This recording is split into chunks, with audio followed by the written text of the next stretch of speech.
So you bought a new camera, or new to you, and hopefully it came with a lens. Maybe it didn't. Maybe you bought just the body and you're looking for a lens. Either way, let's take a look at a couple of really common lenses to just kind of break down an understanding, a basic understanding of lenses. The first one we're going to take a look at is what we're widely referred to as a kit lens.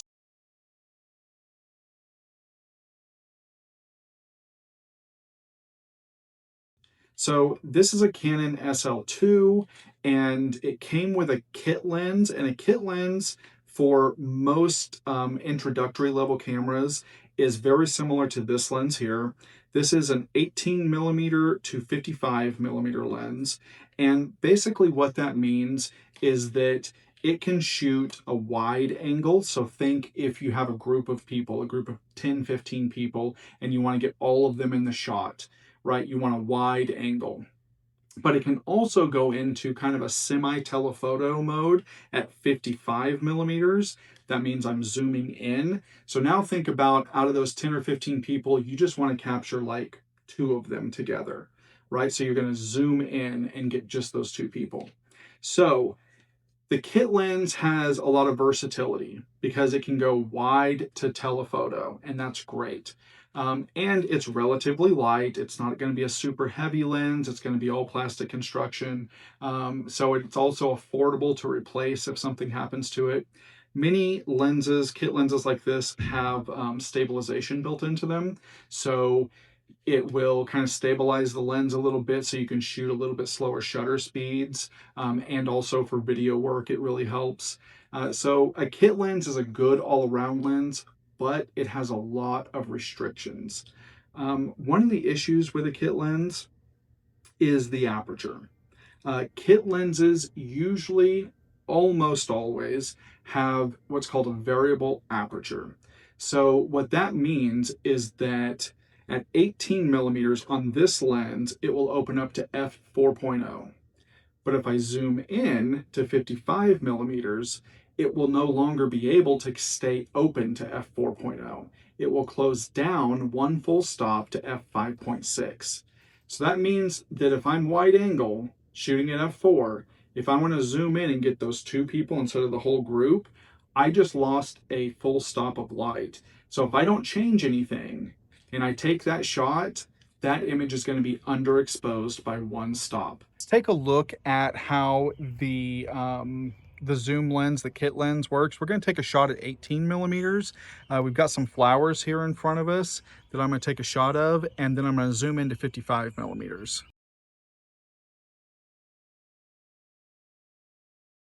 Remember, because we're using a variable aperture lens, at 55 millimeters, we're going to lose one stop of light. I'm not going to make any changes, and I'm going to go ahead and take that shot so you can see what I mean. Now I'm going to fix that shot by changing my shutter speed. So now what we've got is a shot at 18 millimeters. We've got a shot at 55 millimeters, one of them that looks almost exactly like the 18 millimeter shot in terms of exposure, and one that is one stop darker than the 18 millimeter shot because the zoom lens changed to f5.6 instead of f4 when I zoomed in. That does kind of make things tricky. The camera will automatically change your aperture because it has to, okay? No matter what mode you're shooting in, it will have to change your aperture. If you don't make the corresponding change in shutter speed or ISO, your image is going to be underexposed. So just be aware of that. That's not just a kit lens thing. There's plenty of other lenses out there that have variable apertures. Whenever you're buying a lens, that's one thing that you want to look for is, does it have a constant aperture or a variable aperture?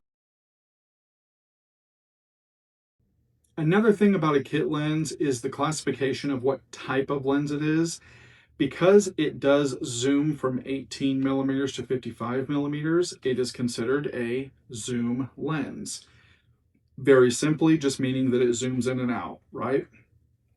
On the opposite side of the spectrum is a prime lens. So a prime lens does not zoom in and out. It stays at one focal length, meaning that like this camera or this lens is 50 millimeters. If I want to zoom in or zoom out with this lens, I have to physically walk, right? I have to get closer or further away. So you might be thinking, why would you want a prime lens? It sounds like a zoom lens is a lot more flexible. You're right, it is more flexible, but the reasons why you might want a prime lens are a couple. Number one, a prime lens has fewer moving parts inside of it.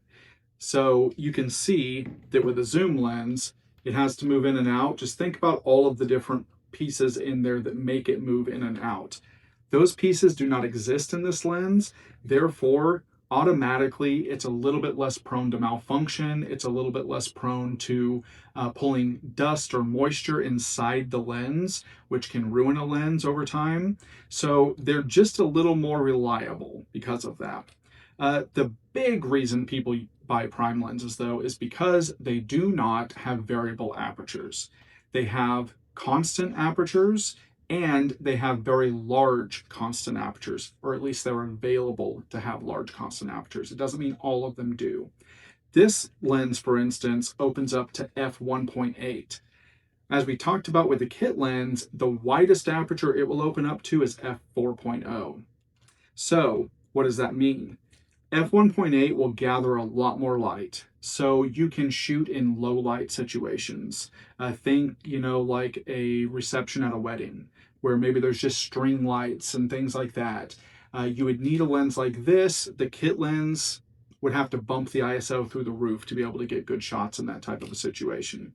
Also, with that maximum aperture being larger like that, it's great for portraiture because what it can do is it can really shallow out the depth of field so that objects in the background are going to be nice and blurred out and they're going to look beautiful.